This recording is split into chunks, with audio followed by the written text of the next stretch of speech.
Hello friends, जय हिंद।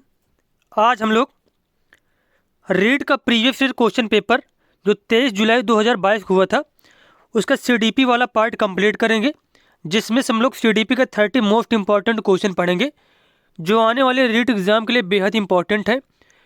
और इससे आप लोगों को थोड़ा अनुमान लग पाएगा किस प्रकार के क्वेश्चन पूछे जा रहे हैं। और अगर आप लोग रीड की तैयारी करने जा रहे हैं तो इसके पहले 2-3 प्रैक्टिस सेट सभी सब्जेक्ट के, जैसे कि सीडीपी के 2-3 प्रैक्टिस सेट जो पिछले वर्षों के हैं उनको आप लोगों को करना है। जैसे कि ईवीएस मतलब जो जिसका जो भी सब्जेक्ट है, जैसे कि मैथ साइंस वाले हैं या फिर जो एसएसटी वाले जो लोग हैं या फिर जो प्राइमरी लेवल का जो फॉर्म भर रहे हैं, तो सबसे पहले क्या करना है, सभी सब्जेक्ट के 2-3 प्रैक्टिस सेट आपको लगाना है। उसका यह तात्पर्य नहीं है कि आपको कितने क्वेश्चन आ रहे हैं कितने क्वेश्चन नहीं आ रहे हैं। उसका यह तात्पर्य है कि इससे आपको अनुमान लग पाएगा किस प्रकार तैयारी करनी है, किस प्रकार के क्वेश्चन पूछे जा रहे हैं, कितने लेवल के क्वेश्चन आ रहे हैं। तो सबसे पहले तैयारी करने से पहले आप लोगों को 2-3 प्रैक्टिस सेट सभी सब्जेक्ट के सॉल्व करना है।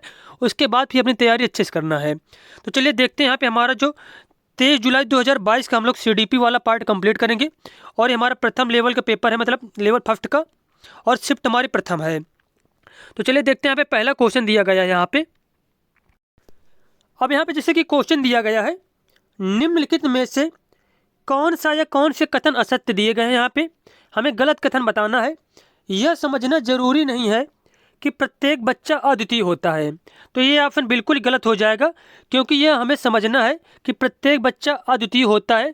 प्रत्येक बच्चा एक दूसरे से भिन्न होता है। व्यक्तिगत भिन्नताएं पाई जाती हैं बच्चों में, व्यक्तिगत रुचियां पाई जाती हैं। प्रत्येक बच्चे की सामाजिक पृष्ठभूमि अलग अलग होती है। तो मतलब यहाँ पे बताया गया है कि जो है यह समझना जरूरी नहीं है कि प्रत्येक बच्चा अद्वितीय होता है, तो यह ऑप्शन गलत हो जाएगा। जबकि यह हमें समझना चाहिए कि प्रत्येक बच्चा क्या होता है, अलग अलग होता है, और प्रत्येक बच्चे में व्यक्तिगत भिन्नताएं पाई जाती हैं। उसके बाद बच्चा एक एकीकृत पूर्ण के रूप में विकसित होता है। बिल्कुल सही कथन यह दिया गया है। विकास के एक पहलू में किसी समस्या की दूसरे को प्रभावित करने की संभावना होती है। यह भी बिल्कुल सही कथन है। विकास एक अनुक्रमिक प्रक्रिया है। विकास जो है एक अनुक्रमिक प्रक्रिया, यह भी कथन यहाँ पे सही दिया गया है। तो यहाँ पे पूछा गया कथन असत्य कौन सा है, तो केवल ए वाला विकल्प यहाँ पे गलत दिया गया है। तो इसके अनुसार ऑप्शन हम लोग देखते हैं जिसमें से केवल ए वाला ऑप्शन होगा। जैसे कि डी वाला ऑप्शन दिया गया है कि केवल ए वाला विकल्प यहाँ पे गलत दिया गया है। तो इस क्वेश्चन के अनुसार यही वाला विकल्प सही हो जाएगा, क्योंकि यहाँ पे नेगेटिव पूछा गया था। उसके बाद अगला प्रश्न दिया गया है, तब होता या होती है जब परिपक्वता और अनुभव के कारण मनुष्य में क्रमबद्ध और प्रगतिशील परिवर्तन होते हैं। वृद्धि, विकास, शारीरिक बदलाव या फिर मानसिक परिवर्तन। तो इस क्वेश्चन का आंसर हो जाएगा विकास तब होता है जब परिपक्वता और अनुभव के कारण मनुष्य में क्रमबद्ध और प्रगतिशील परिवर्तन होता है। तो यहाँ पे बी वाला विकल्प बिल्कुल सही हो जाएगा। और विकास के बारे में कुछ एक पॉइंट लिखना है कि विकास की शुरुआत कब से होती है, तो प्रसव पूर्व अवस्था से विकास की शुरुआत हो जाती है। प्रसव पूर्व अवस्था से, प्रसव पूर्व अवस्था से। अगर यहाँ पे ऑप्शन प्रसव पूर्व अवस्था ना मिले तो ऑप्शन आपको मिलेगा कि विकास की शुरुआत होती है गर्भावस्था से। कब से हो जाती है? गर्भावस्था से शुरुआत हो जाती है, और मृत्यु तक, जब तक प्रत्येक व्यक्ति की मृत्यु नहीं हो जाती तब तक विकास चलता रहता है। और विकास के बारे में कुछ पॉइंट लिखने हैं हमें कि विकास जो होता है मात्रात्मक के साथ साथ, मात्रात्मक के साथ साथ गुणात्मक भी होता है। मात्रात्मक के साथ साथ गुणात्मक होता है। तो ये पॉइंट आपको नोट करने हैं विकास के बारे में। उसके बाद देखते हैं हम लोग अगला क्वेश्चन। यहाँ पे अगला क्वेश्चन यहाँ पे दिया गया है, निम्नलिखित में से कौन सी बचपन की विशेषता नहीं है? प्राक टोली आयु, अनुकरणीय आयु, सवाल करने की आयु या फिर खिलौना आयु। तो यहाँ पे इस क्वेश्चन में यहाँ पे जो आयोग था उसने 1 नंबर सबको एक्स्ट्रा दिया था, क्योंकि यहाँ पे क्वेश्चन गलत दिया गया था, क्योंकि यहाँ पे 2 विकल्प यहाँ पे सही होते। तो इसके लिए क्या था, 1 नंबर सबको एक्स्ट्रा दिया गया था। उसके बाद देखते हैं हम लोग नेक्स्ट क्वेश्चन। अगला क्वेश्चन यहाँ पे दिया गया है, प्रकृति एवं पोषण विवाद निम्नलिखित में से किससे संबंधित है? आनुवांशिकी एवं वातावरण से, व्यवहार एवं वातावरण से, वातावरण एवं जीव विज्ञान से, वातावरण एवं पालन पोषण से। तो प्रकृति एवं पोषण विवाद संबंधित है आनुवांशिकी एवं वातावरण से, आनुवांशिकी एवं वातावरण से। उसके बाद क्वेश्चन हमारा है, प्रतिभाशाली बालक की बुद्धि लब्धि होती है 130, 140, 55, 120। तो इसका आंसर हो जाएगा 140, 140।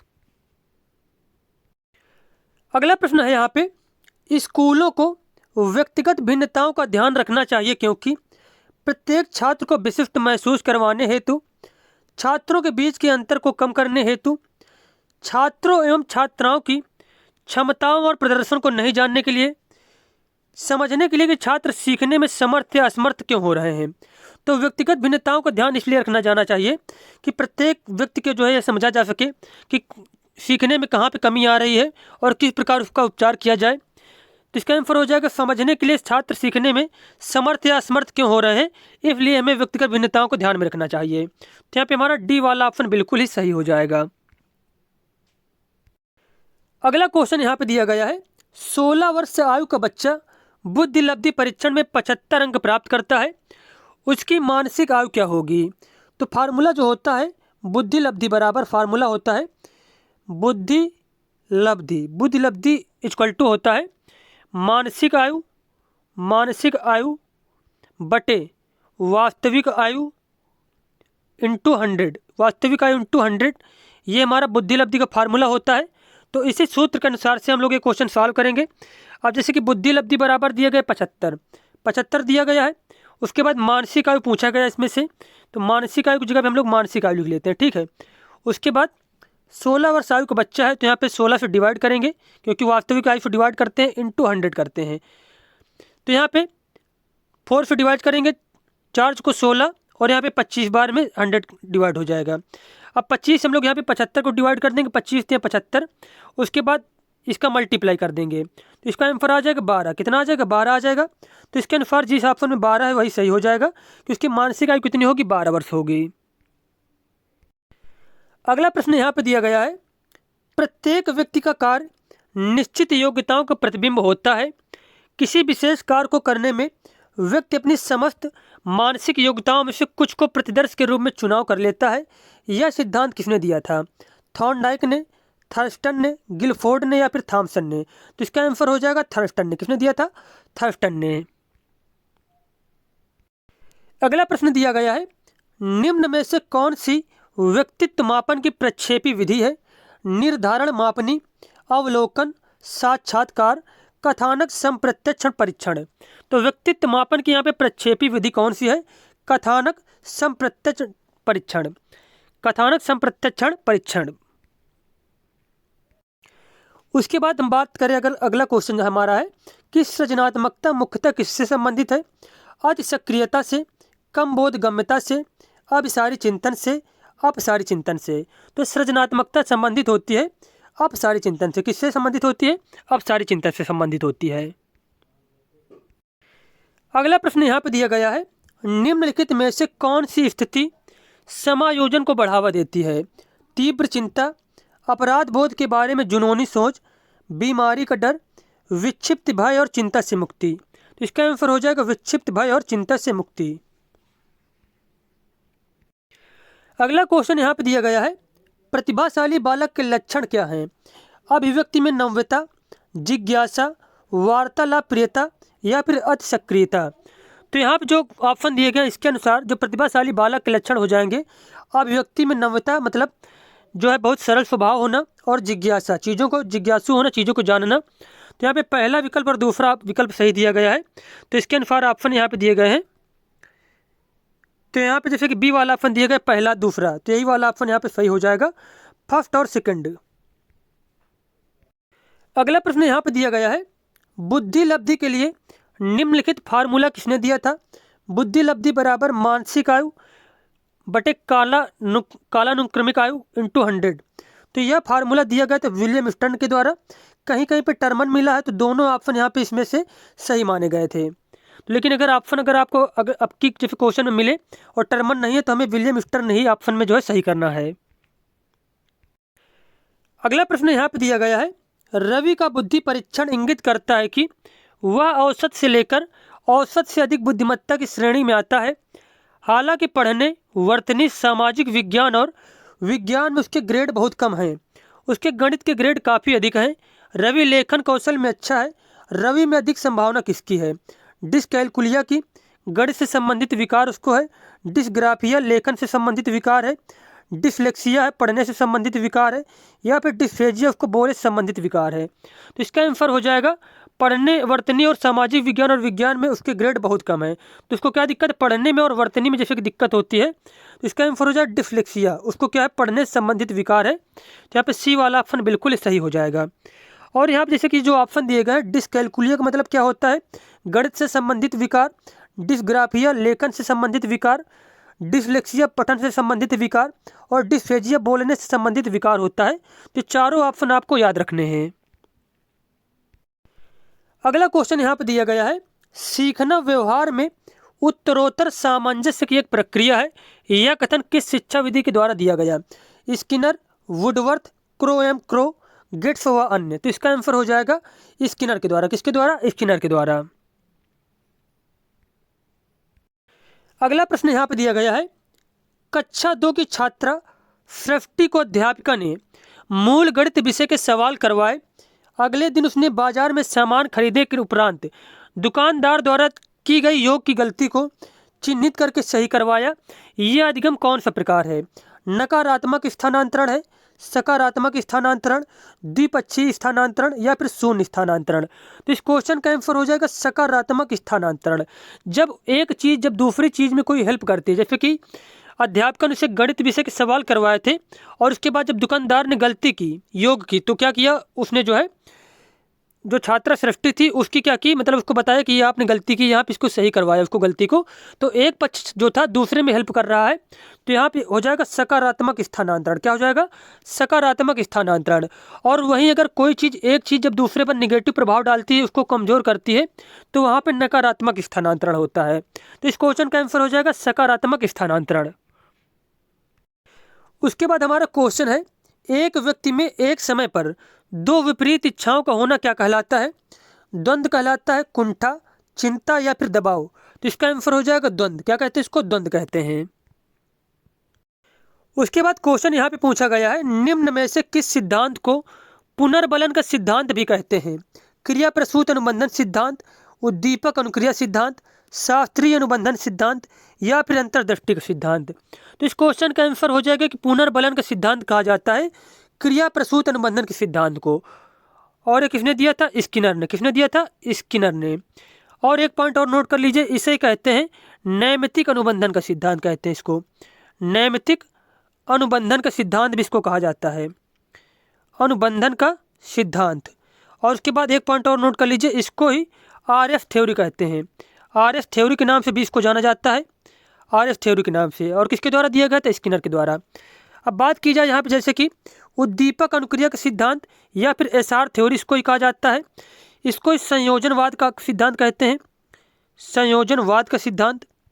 या फिर इसे ही उद्दीपक अनुक्रिया के सिद्धांत को प्रयास एवं त्रुटि का सिद्धांत कहते हैं, प्रयास व त्रुटि का सिद्धांत कहते हैं। और किसके द्वारा दिया गया था? थॉर्नडाइक के द्वारा। किसके द्वारा? थॉर्नडाइक के द्वारा दिया गया था, ये भी नोट करना है आपको। उसके बाद बात की जाए यहाँ पे शास्त्रीय अनुबंधन का सिद्धांत किसने दिया था? पावलाव ने। किसने दिया था? पावलाव ने दिया था। और वहीं बात की जाए अंतर्दृष्टि का जो सिद्धांत है, यह किसने दिया था? यह दिया था कोहलर ने। किसने दिया था? कोहलर ने दिया था। तो सारे पॉइंट आपको नोट करने हैं। अब यहाँ पे 19 नंबर क्वेश्चन दिया गया है, निम्नलिखित में से उस उदाहरण का चयन कीजिए जो आंतरिक अभिप्रेरणा को दर्शाता है। वंदना परीक्षा में अच्छे अंक प्राप्त करने के लिए कठोर परिश्रम कर रही है, जिससे वह माता पिता से उपहार प्राप्त कर सके। उर्मिला फटाफट गृहकार्य समाप्त कर रही है, क्योंकि गृहकार्य समाप्त करके वह टीवी देख सकेगी। इला बहुत सारी पुस्तकें पढ़ रही है, क्योंकि वह जिले में प्रथम स्थान प्राप्त करके विद्यालय का नाम रोशन या फिर जिला स्तर पर रोशन करना चाहती है विद्यालय का नाम।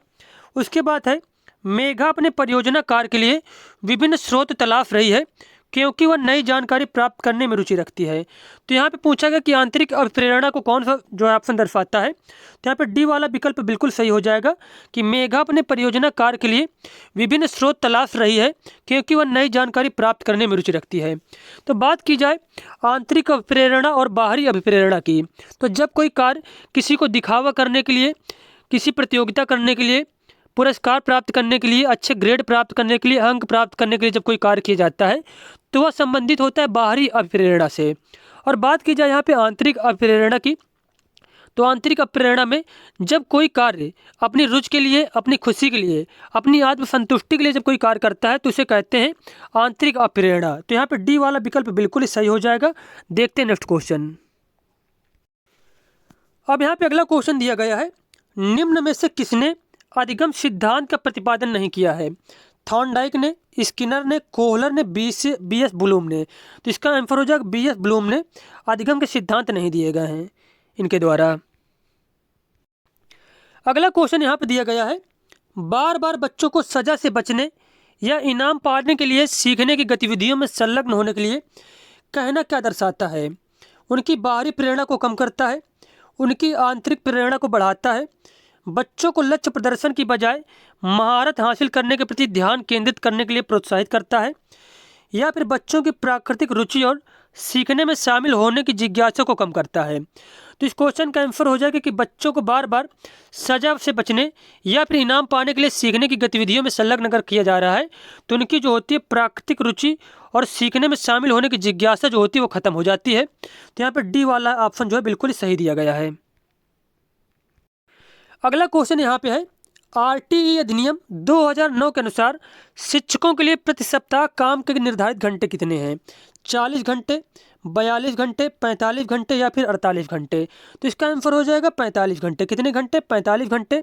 और इसके अनुसार 6 से 14 वर्ष के जो बच्चे होते हैं उनको निःशुल्क शिक्षा का प्रावधान किया गया है, निःशुल्क शिक्षा का प्रावधान। और वहीं बात की जाए कि अगर कोई दिव्यांग बच्चा है तो दिव्यांग बच्चों के लिए, दिव्यांग अगर बच्चे हैं तो उनके लिए 6 से 18 वर्ष तक निःशुल्क शिक्षा का प्रावधान किया गया है। और यहाँ पे बात किया जाए कि निःशुल्क शिक्षा किस आर्टिकल के अंतर्गत दी जाती है तो 21 का 1 के अंतर्गत, 21 के 1 के अंतर्गत दी जाती है। उसके बाद बात कीजिए आरटी अधिनियम 2009 को कौन से संविधान संशोधन के द्वारा लागू किया गया था? तो इसका आंसर हो जाएगा 86वां संविधान संशोधन, 86वां संविधान संशोधन 2002 के द्वारा, 2002 के द्वारा। अगला प्रश्न यहाँ पे दिया गया है, निम्न में से कौन सा एक उत्तम परीक्षण की विशेषताओं से भिन्न है? विश्वसनीयता, वैधता, वस्तुनिष्ठता या फिर अभिक्षमता? तो यहाँ पे उत्तम परीक्षण की विशेषताओं से अलग क्या है? तो अभिक्षमता का इससे कोई भी संबंध नहीं होता है।